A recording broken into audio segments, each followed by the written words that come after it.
சென்ற அத்தியாயங்களின் சம்பவங்களும் சம்பாஷணைகளும் வாசகர்களில் சிலருக்கு விசித்திரமாய் தோன்றுவதுடன் சில விஷயங்கள் விளங்காமலும் இருக்கலாம். நரபலியாவது மண்டையோடாவது இதென்ன அருவருப்பான விஷயம் என்று தோன்றலாம். ஆனால் நமது தமிழகத்தின் அந்த காலத்து சரித்திரத்தை ஆராய்ந்தவர்களுக்கு வியப்பு ஒன்றும் இராது. அருவருப்பாய் இருந்தாலும் உண்மையை தெரிந்து கொள்ள வேண்டியது அவசியம் அல்லவா? மகேந்திர பல்லவர் காலத்திலும் நரசிம்மவர்மரின் காலத்திலும் தமிழ்நாட்டில் சைவமும் வைஷ்ணவமும் தழைத்து வளர்ந்தன. இவ்விரண்டு சமயங்களும் அன்பையும் ஜீவ காருண்யத்தையும் அடிப்படையாக கொண்டவை.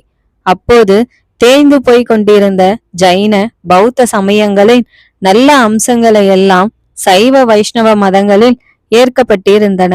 அவற்றுடன் சிவபக்தியும் கண்ணன் காதலும் சேர்ந்து தமிழ்நாட்டை தெய்வ திருநாடாக செய்து வைத்தன. அப்பர், சம்பந்தர் முதலிய சைவ சமய குரவர்களும் வைஷ்ணவ ஆழ்வார்களும் தெய்வீகமான பாடல்களை பாடி நாடெங்கும் பக்தி மதத்தை பரப்பி வந்தார்கள். சிவன் கோயில்களும் பெருமாள் கோயில்களும் அற்புத சிற்ப கனவுகளைப் போல் தோன்றி வளர்ந்து வந்தன. ஒரு புறம் இப்படிப்பட்ட அன்பு மதங்கள் பெரும்பாலான ஜனங்களிடையே பரவி வருகையில் மிகச் சிலரான மக்களிடையே நரபலியை தூண்டும் பயங்கரமான கபாலிகம், சாக்தம், பைரவம் என்னும் மதங்கள் எப்படியோ ரகசியமாக வேரூன்றி வந்தன. இந்த மதங்களை ஆரம்பித்தவர்கள் மிதமெஞ்சிய மூடபக்தியை வளர்த்தார்கள். மூடபக்தி காரணமாக அவர்கள் காளி கோயில்களிலும் துர்க்கை கோயில்களிலும் தங்களுடைய சிரங்களை தாங்களே அனாயசமாக வெட்டி எறிந்து கொண்டார்கள்.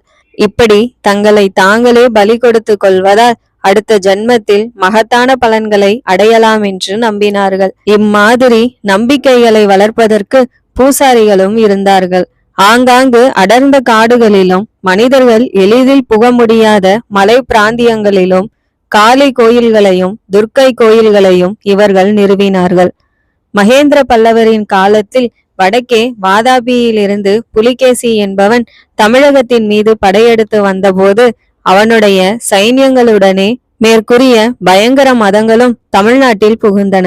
பிறகு புலிகேசி திரும்பி போன அடியோடு ஒரு முறையும் நரசிம்ம பல்லவர் வாதாபிக்கு படையெடுத்து சென்ற காலத்தில் ஒரு முறையும் தமிழகத்தில் கொடும் பஞ்சங்கள் தோன்றி ஜனங்களை வருத்தின. இந்த காலங்களில் மேற்கூறிய நரபலி மதங்கள் அதிகமாக வளர்ந்தன.